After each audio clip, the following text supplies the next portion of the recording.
Assalamualaikum warahmatullahi wabarakatuh. Jadi saya mewakili kawan-kawan yang baru saja masuk dan melaksanakan Silul Asror, hitungannya baru saja. Ini terima kasih pertanyaan sebelumnya mewakili kami juga. Yang ingin kami tanyakan itu untuk tahap sampai pada Hakul Basyiroh itu apakah harus melewati langkah yang disebut suluk itu, Gus? Barangkali bisa dijelaskan ke kami apa bedanya antara kholwat dan suluk. Terima kasih. Okay.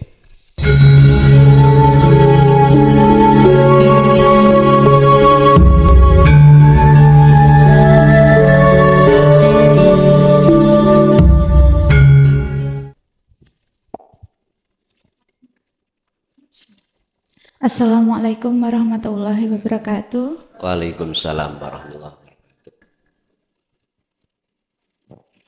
Apa Yai, saya sudah nderek apa dari insya Allah tahun 2019.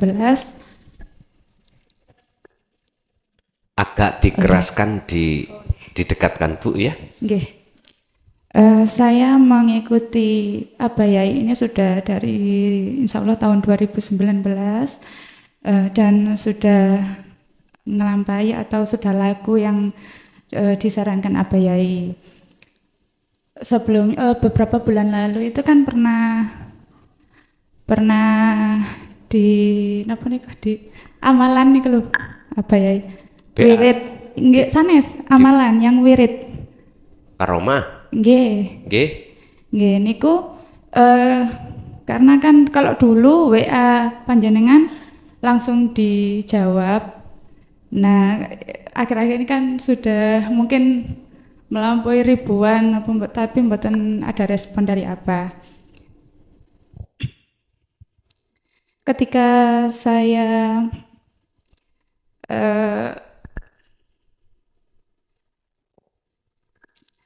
saya mengamalkan niku, saya demam apa. Lalu ketika tidur itu saya bermimpi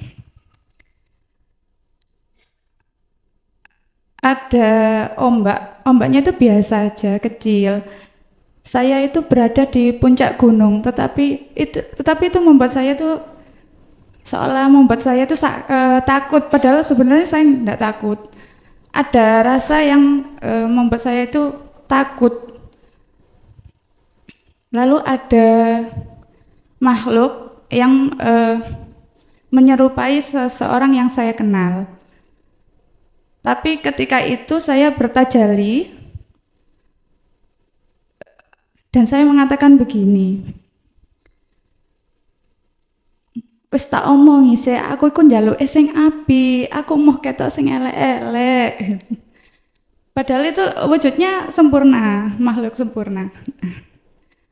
Terus ya wis liwat nduk jembatan niku. Ketika saya lewat ke jembatan, itu ombaknya tambah besar, Abah. Nah, ketika itu saya marahin lagi. Loh kok tambah dikei sing gubedhe ngene sih kalau sanjang ngoten. Nah, setelah itu saya bangun. Nah, selanjutnya tetap mengamalkan wirid tersebut. Yang kedua Abah, karena kan sulit untuk menghubungi panjenengan nggih. Jadi saya ini sudah menanamkan nilai-nilai tauhid kepada anak-anak mulai dari saya mengandung, dan saya pangapunten sangat menawi diizinkan untuk file ini pendidikan dasar tauhid.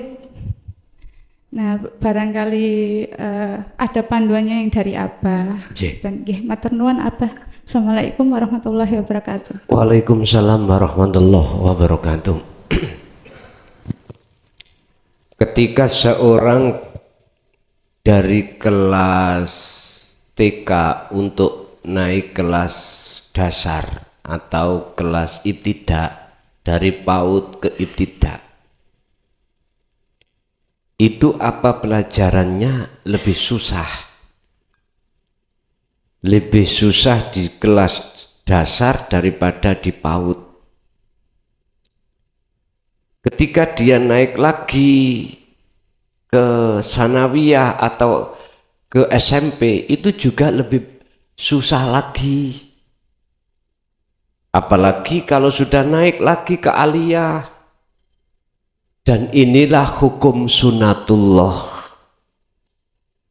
Siapa yang mau diangkat oleh Allah derajatnya di dalam inna akramakum indallahi atqakum, secara otomatis terlebih dulu Allah kasih ujian yang lebih berat. Jangan dikira kita ini yang semakin mendekat pada Allah, ujian apa yang di depan kita itu tidak semakin berat. Lo berat. Tapi karena anugerah Allah itulah berat itu akan jadi ringan. Kalau yang turun itu adalah sifat adilnya Allah, gak mampu Pak, siapapun manusia gak mampu. Contoh, pernah tahu dengar ceritanya Nabi Khidir dan Nabi Musa? Nabi Musa itu nabi Pak, disuruh Allah berguru terhadap Nabi Khidir, guru kongkon belajar ilmu tasawuf, ilmu tauhid, ilmu makrifat, ilmu untuk mencapai makrifat. Bagaimana ceritanya di dalam Al-Quran surat Toha ayat 10 sampai ayat 14. Ringkes cerita, ketika beliau Nabi Musa dengan khodamnya itu tahunan Pak untuk bertemu terhadap beliau Nabi Khidir itu mencari itu tahunan. Boso wis ketemu, mohon maaf. Di situ beliau Nabi Khidir dawuh, Musa, kuwi ora bakal kuat nompo opo ajaran tauhid ilmu kemakrifatan ini manakala hatimu masih fanatik, masih rumongso sugih, rumongso alim, rumongso pinter, rumongso apik, gak iso mlebu. Ngoten niku dicoba mawon. Dicoba. Sungguhan Pak. Dicoba. Kalau nggak percaya, ayo. Akhirnya dicoba tenan. Beliau diajari sekaligus praktek. Ketemulah anak kecil. Dibunuh oleh Nabi Khidir. Apa yang terjadi? Nabi Musa ngoceh. Ngerti ngoceh? Berontak. Mohon maaf loh. Nabi Musa iku merotes. Bun, kalau klarifikasi, masuk Nabi ku ngoceh. Oh. Karena pada saat itu wis katakanlah protes gitu. Mengapa protes? Karena beliau Nabi Musa hati ini membawa ajaran kesimpulan di syariat. Kalau menurut saya gak salah Nabi Musa karena memakai pedoman syariat. Wong arek cilik belum balik kok ya dibunuh, kan salah. Miturut hukum syariat. Tapi kalau kita lihat dari kacamata hakikat bagaimana? Beda. Ilmu Nabi Khidir memakai ilmu hakikat sehingga bisa makrifat datang Allah, beda. Mboten salah. Munggui Allah. Nek munggi menungso tetep Nabi Khidir salah. Munggui Allah belum dulu. Bon. Protes toh Pak. Karena dia merasa ngerti bahwasanya membunuh anak kecil tanpa ada alasan haram, pembunuhan. Sebab al-qatil ya sapa sing mateni ya maktul, ya kudu dipateni hukumnya. Kisos. Wis. Akhirnya dikatakan sampai Nabi Khidir, lah ya toh, kamu itu protes toh? Udah, cukup di sini kita berpisah. Beliau Nabi Musa nggak terima. Tambah sekali lagi, pun nyebrang lautan, bawa kapal. Ada orang yang punya kapal, tolong diantarkan kami nyebrang sana. Di tengah-tengah perjalanan ada perompak bajak laut kalau sekarang. Langsung Nabi Khidir membolongi, melubangi kapal itu. Otomatis kan tuyani melebet lah kan. Langsung dilokno Nabi Musa. Ya Khidir, ini orang sudah menolong kita untuk menyeberang. Mengapa kamu rusak? Dolim kamu. Hei Khidir, sampai dilokno ngono. Terus akhirnya apa? Lah iya toh, protes maneh toh? Protes. Mohon maaf Pak, ada maksud tersendiri itu meriku. Intine Nabi Musa oleh karena hanya memegang hukum syariat, dasaran syariat, berani menyalahkan Nabi Khidir. Wes, kesimpulan itu meriku. Satu lagi, ketika masuk satu kaum, beliau berdua tidak dihormat, gak dijamu oleh kaum, bahkan dicuekin. Ilmu syariatnya matau. Nabi Musa, lah aku nabi ya mestinya ya dirahapne, dikasih minum, gitu, dikasih jajan, makanan yang enak-enak, tidur, istirahat. Nyun sewu. Sinten mawon kita kalau sik berbekal ilmu syariat dadi kiai mesti ngono. Ngomong enggak tak tembeling cocot tambahan. Lu nggih, lu astu. Dan ini memang hukum sunatullah seperti ini sebagai proses kita. Ngoten lho. Glani Kang. Rase lho, supaya gelem naik, ngoten lho nggih. Supaya kita tidak terselip sifat salah satu sifatnya iblis. Nek salah paham atas dasar omongan saya tadi, ya mboten napa-napa, ya suprone sing akeh kula. Asli tujuan maksud kula supaya jenengan kali kula iki biar lepas dari itu. Tadi kan saya mengatakan siapapun kita, tatkala memegang hanya ilmu syariat tenan, kok kita itu jadi kiai, jadi ustadz, mesti gitu. Gila pujaan masyarakat, gila penghormatan masyarakat. Siapapun kita. Tapi nek ono tasawufe beda Pak, beda seperti Nabi Khidir tadi. Akhirnya di situ ada pagar Pak yang mau roboh. Nabi Khidir bangun, ditegakkan, diseneni, dimarahi oleh Nabi Musa. Dimarahi. Ya Allah ya Karim. Ya apa marahi Nabi Musa? Oleh karena membawa hukum syariat. Ya Khidir, mengapa kamu itu bantu-bantu kaum itu untuk menegakkan tembok pagar yang mau roboh, sedangkan mereka tidak sama sekali menghormati kita, nggak menjamu kita. Nyuwun sewu, ya wis ngono iku kelakuan sampean kali kula. Nek kegeden ilmu syariate, kekalimen temenan, ono ilmu tasawuf siapapun kita, mesti kaya ngono. Akhirnya napa Pak? Wis tak terangno sae sebelum pisah. Ngene lho maksude. Apa arek cilik tak pateni.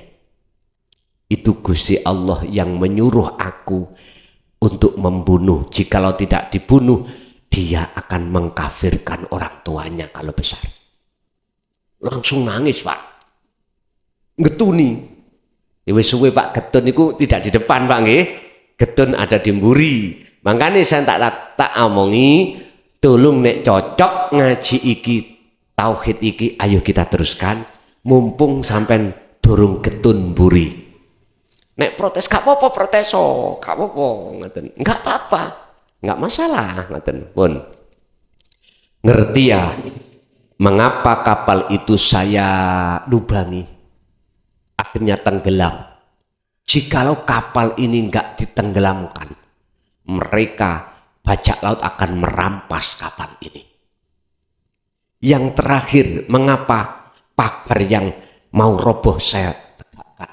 Karena di dalamnya ada warisnya anak yatim piatu.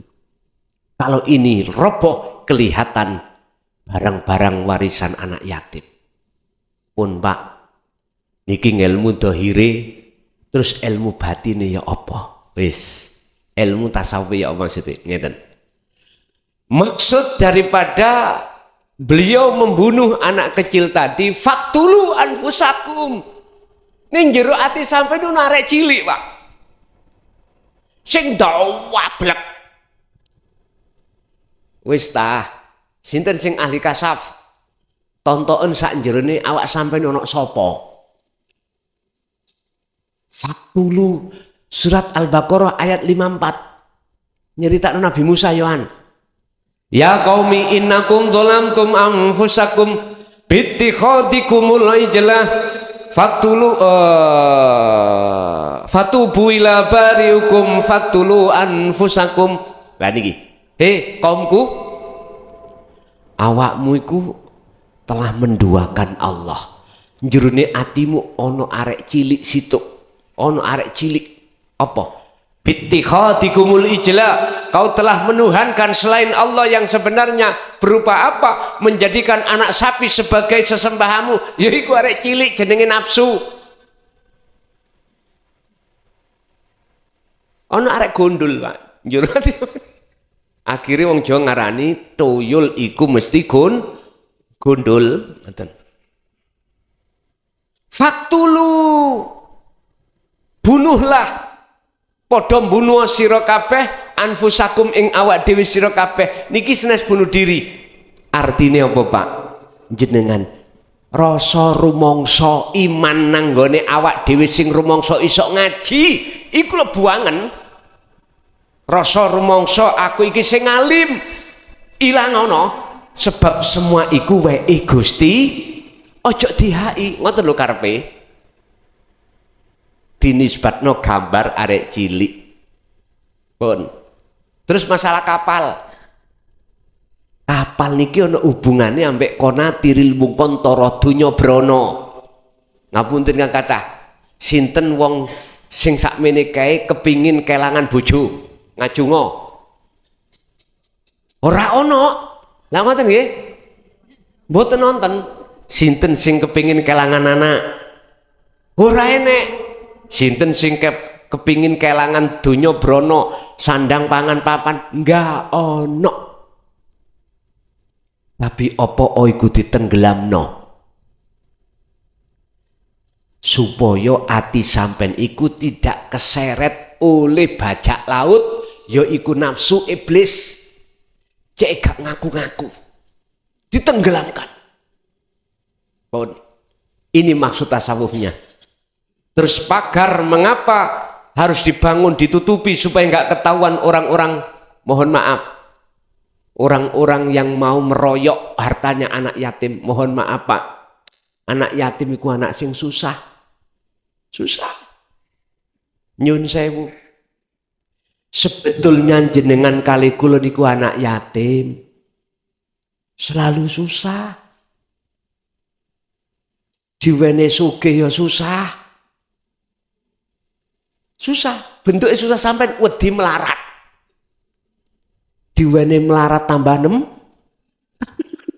Susah. Wong alim iku Pak, susah pun di wedi kelangan alime.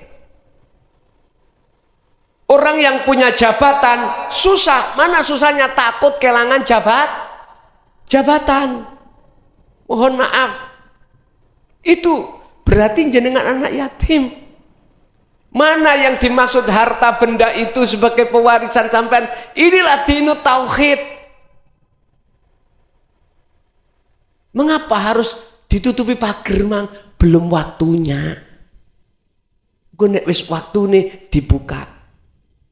Nyun sewu, sampean pernah ceritani Rasulullah dalam surah apa itu ayatnya ngeten, waladzi arsala rasulahu bil huda wa dinil haq aitinu tauhid liudirahu ala dini kulli walau karihal musyrikun. Walaupun dicaci orang-orang kafir Quraisy, tetap beliau sampaikan. Bahkan mohon maaf, resiko beliau mau dibunuh oleh Abu Jahal dan pengikut-pengikutnya, beliau tetap sampaikan. Allah menyelamatkan beliau dengan bentuk diturunkanlah ayat hijrah dari Mekah ke Madinah. Resiko ini luar biasa. Setelah kewafatan beliau, diteruskanlah ajaran ini oleh para khalifah. Abu Bakar, Umar, Utsman, Ali, terakhir beliau Sayyidina Ali. Riwayatnya nopo Pak? Dibunuh. Ya dah? Dipenggal. Bahkan putune Hasan Husain ya seperti itu. Bapak Ibu hadirin, sejak itulah sampai tahun 2014 kemarin, ini harta yang berharga ditutup-tutupi karena kuatnya kaum Khawarij. Siapa yang membunuh Sayyidina Ali? Kaum Khawarij. Dia hafal Quran Pak, hafal hadis.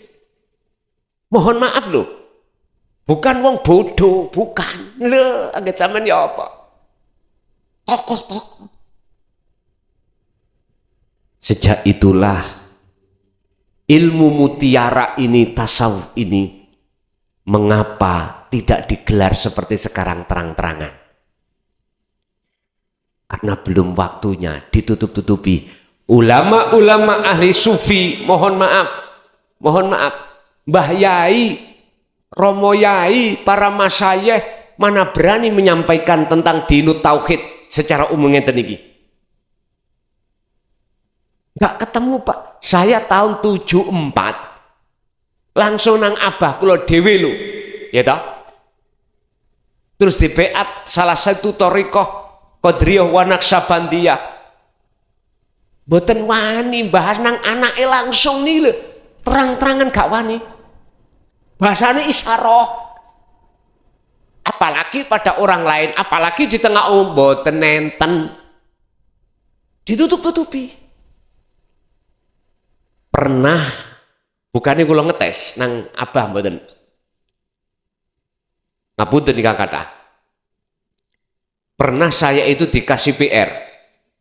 Ketika kamu suluk tondo wusul nang Allah, kamu ketemu susuane angin. Lah, ngoten niku, ngomongnya susuane angin. Lah, kula piyambak wong arek cilik biyen Pak nggih. Kula niku kelas 4 ibtidak. Paling pada saat itu kelas 5 atau 6 lah. Saya ke lapang. Ke lapang itu waktu ketiga ngoten niku lho Pak. Biasa bawa sapi, angon, ngoten niku buruh. Ana lesus Pak, mumet. Ya niku sing tak terkok susuane angin. Aku ngomong, "Bah, saya sudah tahu, saya sudah diketemukan susuane angin, wujudnya Allah." Kok ndi? Sawah. Kula ngoten. Lho, kok sawah? Sing ya apa? Lesus. Ngoten niku mboten dijawab bener apa salah mboten. Langsung kula ditempeling. Jajal ya napa? Bukan itu. Sekarang berani, iki loh. Gak sering saya mengatakan gini. Wal awwalu wal akhiru wal zahiru wal batin. Inilah wujud batini Allah. Engko nanti kita akan bicara wujud zahiri Allah. Tapi iku wis ana akhir Pak. Cara ngaji ana mburi, ngoten. Ana mburi iki sebagai pengalaman mawon. Loh, Bapak Ibu, ini maksud Nabi Khidir secara tasawuf. Kalau belum waktunya, nggak akan dibuka.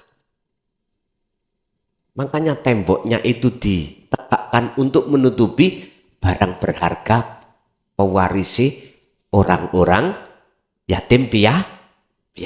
Jenengan yatim piatu. Tapi ketika masuk tahun 2014, mohon maaf, dibuka surat yang ke-20, surat apa? Surat Toha. Ayat ke-14 bagaimana bunyinya?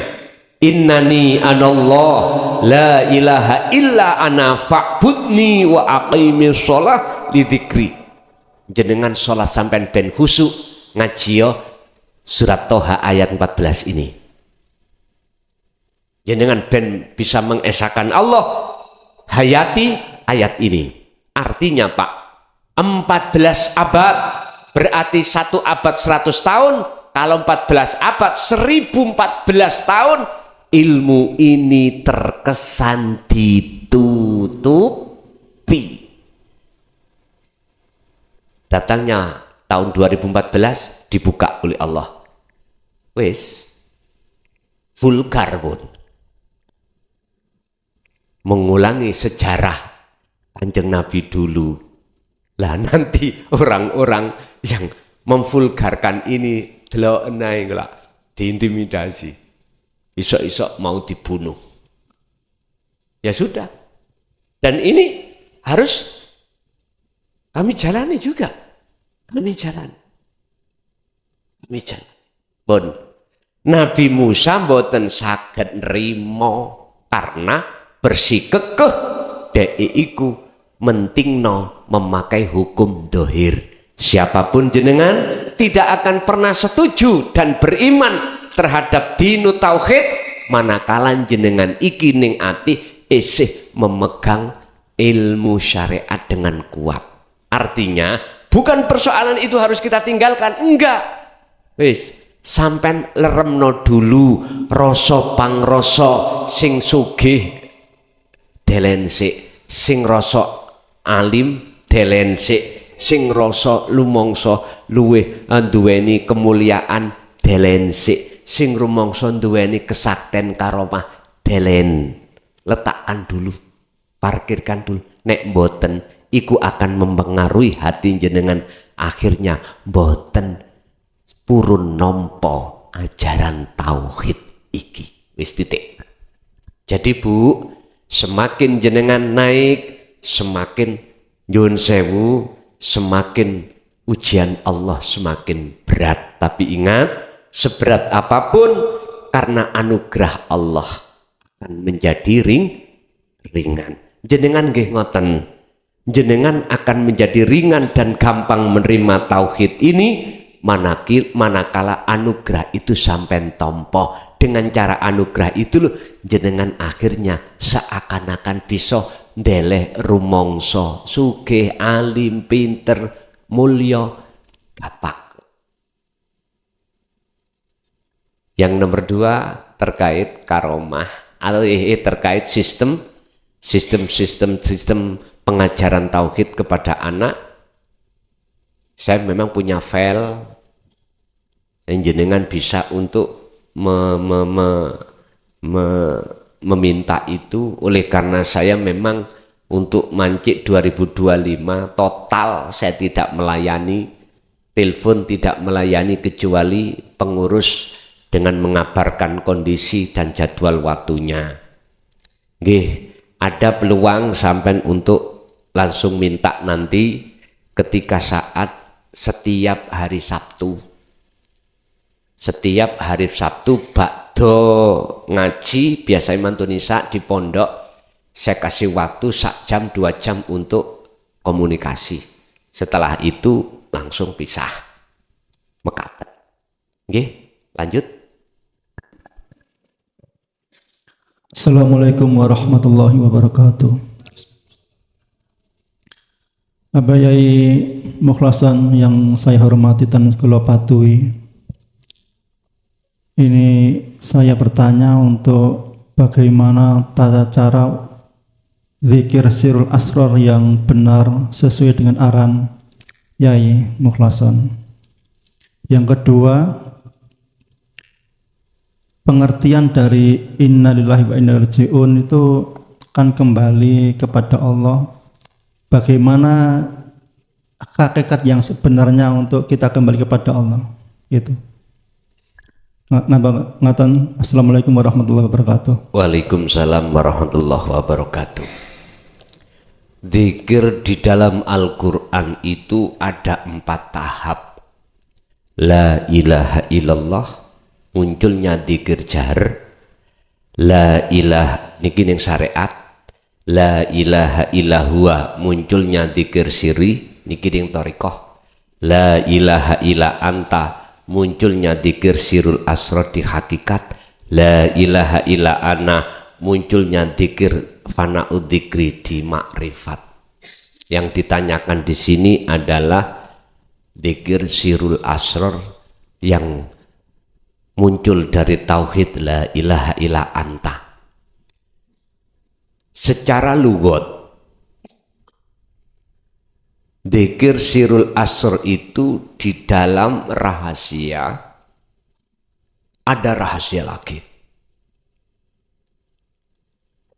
Zikir sir, zikir rahasia ning thariqah iku kan ati ngucap Allah, Allah. Ning ati dikatakan sir rahasia karena orang lain tidak tahu. Loh, di dalamnya sir ada sir lagi. Iku maksudnya sirul asrar. Bila suarin wa ismin wa lafdin.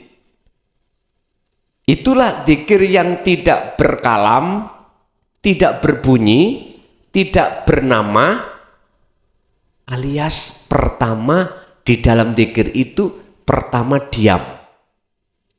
Lisan maupun hati diam. Mungkin bahasa thariqah disebut wukuf qalbi. Diamnya hati jenengan justru komunikasinya hati sampean hanya pada Allah. Dengan cara bagaimana? Sebelum jenengan melakukan hal apapun yang disebut ibadah murni atau tidak murni, hati sampean harus diem dari persoalan apapun. Hati sampean harus merasakan, mengimankan kehadiran wujud Allah di dalam dirimulah yang sebagai yang memperankan jenengan. Istilah dalam Su'aul Basyirah tahapan pertama di dzikir sirul asrar, jenengan iki wajib mengimani, wajib merasakan kehadiran wujudnya Allah yang menggerakkan Anda. Sehingga selalu dalam hati jenengan gerak yang ada pada diri Anda itu yang menggerakkan hanyalah Allah. Dan atau di luar diri Anda makhluk. Sampai harus merasakan, mengimankan bahwasanya semua gerak makhluk itu yang menggerakkan adalah Allah. Walillahil masyriq wal maghrib. Mulai jagat timur sampai jagat barat, itu semua makhluk sekecil dan sebesar apapun makhluk itu milik Allah dan yang menguasai Allah. Wa ma ta'malun, dan apa yang muncul dan timbul ke pergerakan makhluk itu sumbernya dari Allah. La haula wala quwata illa billah. Enggak ada daya upaya si makhluk siapapun untuk bisa melakukan ini itu, ada kekuatan ini, melaksanakan ini itu, enggak ada. Semuanya illa billah, sumbernya dari Allah. Inilah tauhid murni yang seperti ini. Enggak kecampuran apapun. Bon, itu di pos pertama, di pintu pertama dzikir sirul asrar disebut Su'aul Basyirah. Hati harus selalu mengasah rasa iman yang disebut ihsan. Tidak ada makhluk siapapun sing sampean imani kecuali Allah. Wujudin di urip. Setelah jenengan kalih kula iki terus menerus mengasah dzikir sirul asrar di tahapan pertama yaitu Su'aul Basyirah rasa iman yang benar ihsan, maka masuklah di pintu kedua Ainul Basyirah, bertemu Allah. Syaratnya bertemu Allah, jenengan harus sudah melewati wa inna ilaihi roji'un yang jenengan tanyakan tadi. Apa sih innalillahi? Hakikate tasawufi semua perkara iku sangkane Gusti Allah. Wa inna ilaihi rajiun, harus Anda kembalikan, mohon maaf kepadanya. Artinya jenengan niki ada syarat Pak untuk bisa mengembalikan, untuk kembali kepada Allah. Semuanya ikut datangnya dari Allah dan kembali kepada Allah. Sebelum jenengan kembali, ada persyaratan yang harus jenengan lakukan terlebih dulu. Apa? Sekarang bentuk innalillahi dulu. Allah, medun Nur Muhammad, medun roh, medun ingsanul kamil. Dari Allah menciptakan Nur Muhammad. Iku wiji tang dumadi salebeti urip, sel itulah di dalam nutfah disebut Nur Muhammad. Dan ini nanti akan namanya ganti roh setelah Allah memberikan janji pada jenengan, alastu birabbikum qalu bala syahidna, Al-A'raf ayat 172. Betulkah aku Tuhanmu?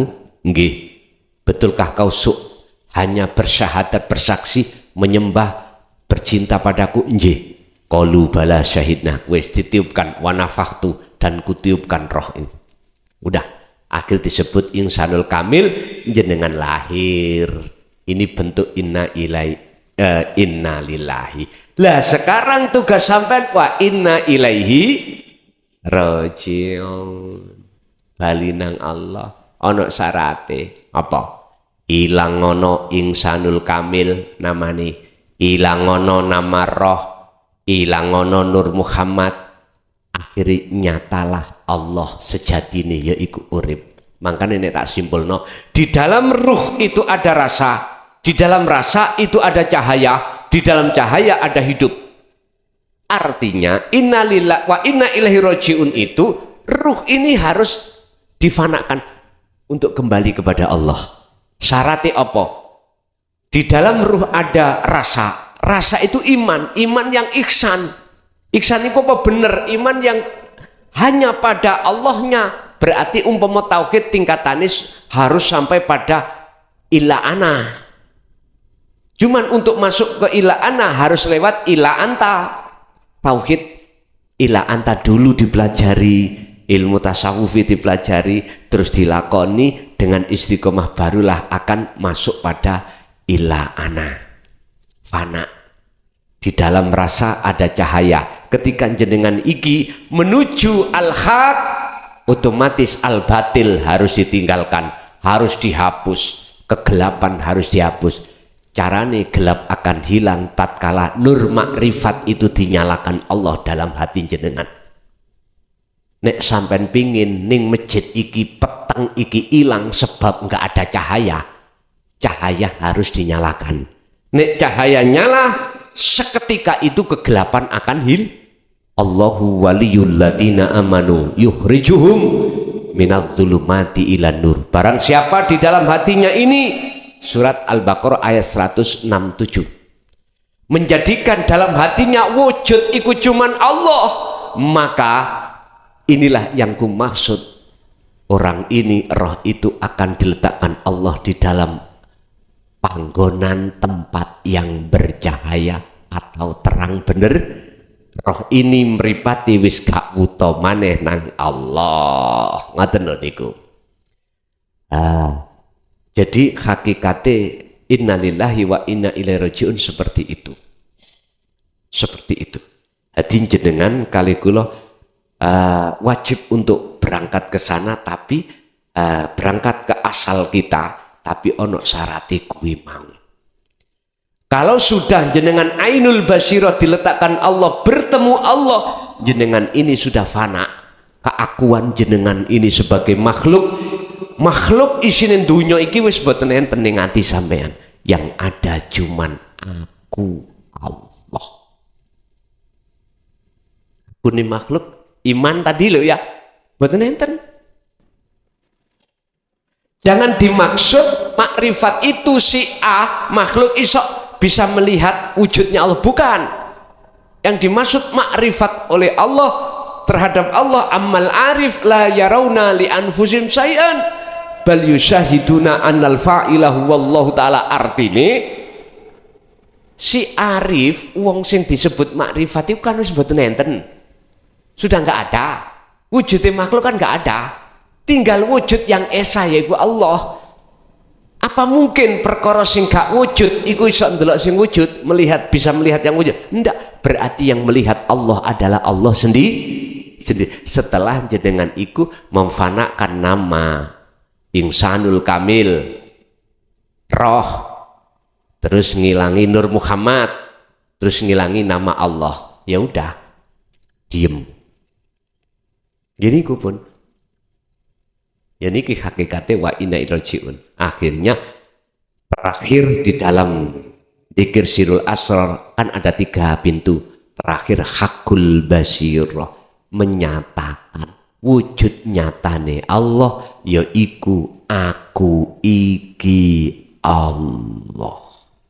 Bukan aku makhluk loh Pak. Makhluk kan sudah tidak ada. Berarti yang berkata itu hanyalah Allahnya sendiri. Sik bingung kula, wis gak apa-apa, bingung kok. Rasakno aku biyen yo ngono kok. Sampeyan kok mboten bingung kalau sudah berlaku kholwat dan betul-betul Allah menarik ruhaniyah sampean di dalam alam musyahadah, baru gak bingung. Oh, kita cari narik gendeng biyen ngoten. Oke. Masih ada?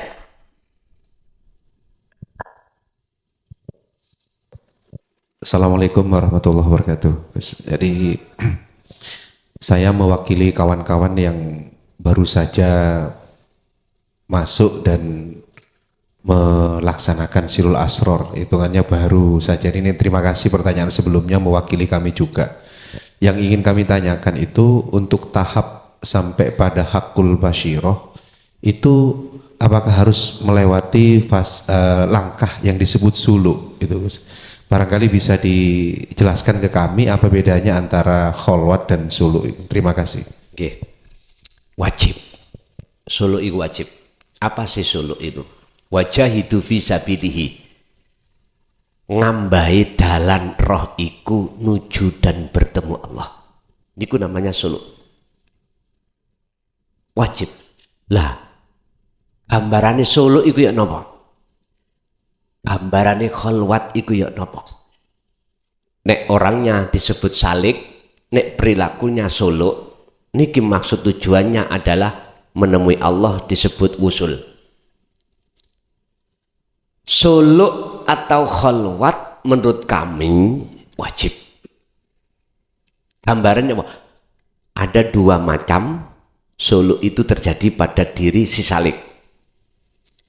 Ada suluk jenengan iku dikala waktu bil umum. Tujuannya suluk iku apa sih? Yakfur bit tauhid wa yu'min billah.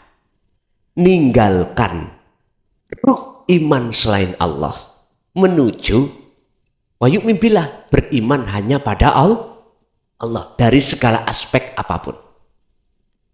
Suluk secara umum iku dimaksud ketika jasmania sampean iki berinteraksi dengan urusan dunia, berinteraksi dengan sesama makhluk. Hati jenengan wajib suluk, melakukan uzlah, melakukan kholwat. Carane yok nopo? Hati sampean harus faqadistamsaka bil urwatil wuthqa lam fisomalaha, megang teguh taline Allah yaiku wasilah, langsung hati pada Allah. Pundi wasilahnya, pundi taline langsung datang Allah, yang menjadikan hati jenengan bisa meninggalkan iman selain Allah yaitu dzikir wa huwa adzikru bisiril asrar. Itulah dzikir tanpa ngucap. Fungsikanlah su'aul basyirah di saat jenengan iki jasmaniyah melakukan interaksi dengan urusan dunia. Ini namanya suluk. mandeke ati gak ngomong dengan selain Allah, walaupun jasmania sampai ngomong ambek selain Allah, ini namanya suluk. Sistem ini persis seperti ikan yang hidup di lautan. Tiap waktu detik campur dengan air asin jasadnya. Tapi kalau kita makan tidak terasa asin. Aneh tau niki? Aneh. Padahal ikan yang, mohon maaf loh Pak, ikan tahu, ikan tempe mau digoreng, diuyai titik nih, terasa apa yang menyebabkan? Tasawufnya ada makna. Sebab ikannya di laut iku ikannya hidup. Tahu tempe sebab ikannya mati. Artinya apa? Nek ati sampean urip masih toh wujudi kebiarin dunia model kaya apa, enggak mempengaruhi, enggak menjadi penghalang hati sampean datang Allah. Sebab wama as'alukum apa kuno idza sa'alaka ibadi anni fa inni qaribun. Muhammad, katakan jikalau hambaku bertanya aku itu di mana, katakan aku itu dekat. Hati dekatnya Allah dengan jenengan itu enggak ada yang bisa menghalangi. Hati sampean kemanapun selalu merasa Allah melihat Anda. Ini buah dari jenengan berzikir sirul asr tadi. Ini namanya suluk. Lah terus ada suluk yang nomor 2. Dikatakan uzlah yang nomor 2. Apa? Secara dohir dan batin. Tadi kan batin aja, sekarang dohir dan batin. Di mana disebut sebagai khosoh. Iki coro suluk khusus. Dikatakan khusus, jasmania sampai sudah tidak berinteraksi dengan urusan makhluk, urusan dunia tidak belas. Dijawab di dalam surah Ali Imran ayat 191. Apa? Udhkurullaha qiyaman wa qu'udan wa ala junubihim. Ya ayyuhalladzina amanu udhkurullaha qiyaman wa qu'udan wa ala junubihim. Wis hatimu iku hatimu tetap berzikirlah. Enggak bisa dengan berdiri, duduk. Enggak bisa duduk, berbaring. Ini namanya meditasi nek cara bahasane wong umum. Jenengan bahasane wong Islam kholwat, suluk. Proses perjalanan Anda untuk bertemu Allah. Sistemnya piye carane? Ngeten. Sampai memakai sistem syarek thariqah monggo. Tak adik nggih monggo. Sebelum jenengan berangkat dikatakan suluk, sampai wasilah secara syariah monggo. Sing penting wasilah hakikat harus sampai bawa. Sampean secara syariat wasilah enggak monggo. Saeco sampean. Berhubung jenengan sudah pernah mengenal dunia wasilah secara syar'i, jenengan sudah mengenal tentang tata cara di dalam thariqah, enggak apa-apa, enggak usah ditinggalkan. Sampean kirim-kirim Fatihah dulu. Ila hadrati sinten, termasuk para kekasih Allah sakdonyo, baik yang sudah meninggal maupun belum, Al-Fatihah. Khususon nanggone para nabi dan rasul semuanya Al-Fatihah. Khususon nang para malaikat Gusti Allah kabeh, tapi ojo dilalekno ajajil mang, iku ya malaikat. Al-Fatihah. Lah gak apa-apa toh? Ora apa-apa nek menurut kula. Nek menurut jenengan gak oleh, wong sifat iku mendoakan ben dadi wong apik kok nggih to? Ora apa-apa. Sampeyan ndongakno tangga sampeyan sing ndolimi sampeyan supaya dadi wong sing gak dolim, mboten apa-apa. Mboten apa-apa. Dan itu teladan Rasulullah. Jenengan nulungi anake setan kecemplung sumur, ya ora apa-apa. Wong tujuannya apik kok nggih. Miturut saya ngoten. Wis khususon wong tuwaku loro sak pendhuwur Al-Fatihah. Habis itu sampean maca syahadat, habis itu maca istighfar dan seterusnya, langsung ditutup dzikir sir dan sirul asrar. Menang. Lewat napas. Allah. Sambil sirul asrar dipraktekno sak jerone napas iku ana wujude Allah. Sebab kalau nggak ada wujudnya Allah, napas nggak bisa keluar dan masuk. Berarti Anda harus merasakan Allah dekat. Pun ikuti semua proses dari Allah ini, suluk ini. Nanti bagaimana kelanjutannya? Apakah di situ Allah akan bukakan pintu alam mukasyafah? Belum tentu. Tujuan jenengan itu tidak di situ. Tujuan jenengan di pintu alam musyahadah. Kegoiban Allah. Yang Allah kita anggap goib sebab belum nyata. Kita hanya merasa Allah dekat. Belum bertemu.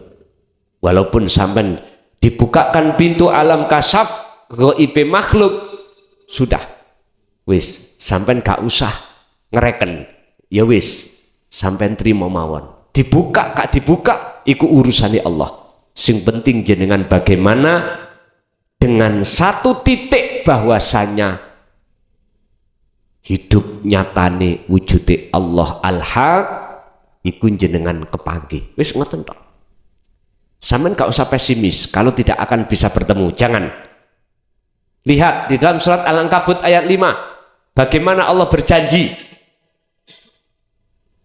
Mangkana yarju liqa Allah, barang siapa dalam hatinya ada keinginan untuk bertemu aku Allah, bertemu Allah, fa inna ajalallah la'at, Gusti Allah iku janji dalam waktu yang sudah Allah tentukan akan pertemuan tersebut.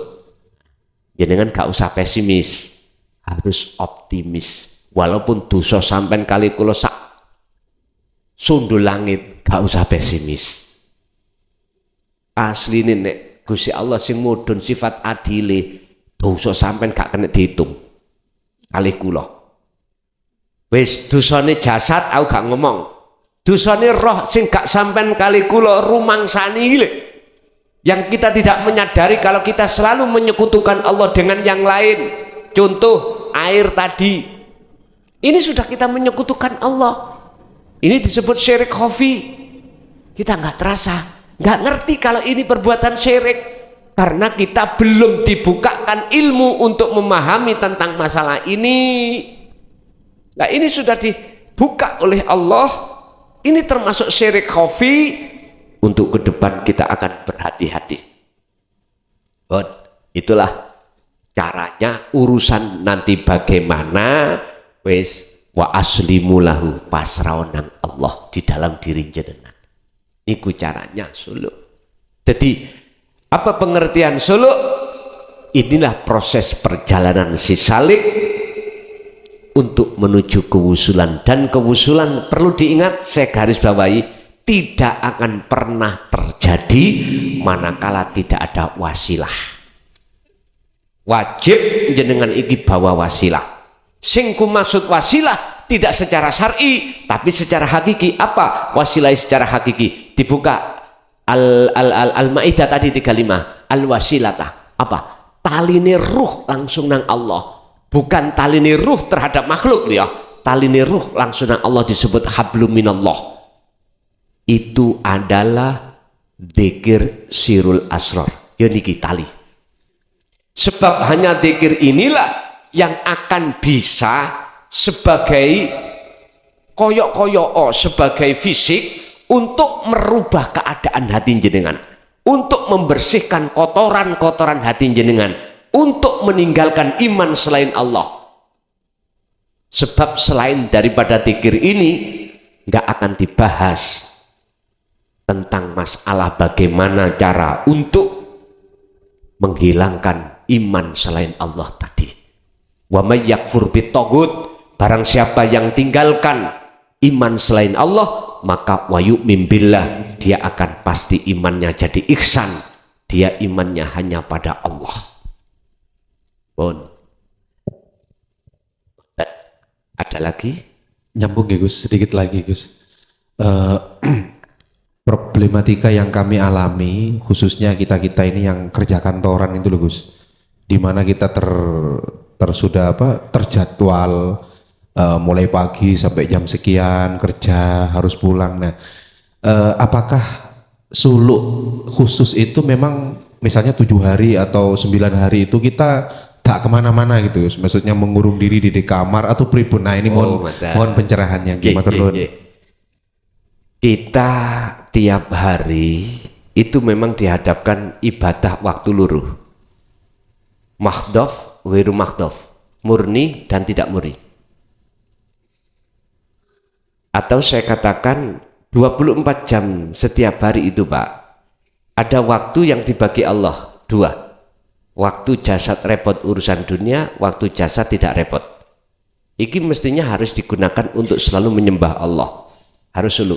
Lah, kita dalam 1 minggu kadang-kadang ada liburnya. Lah ngerti ya?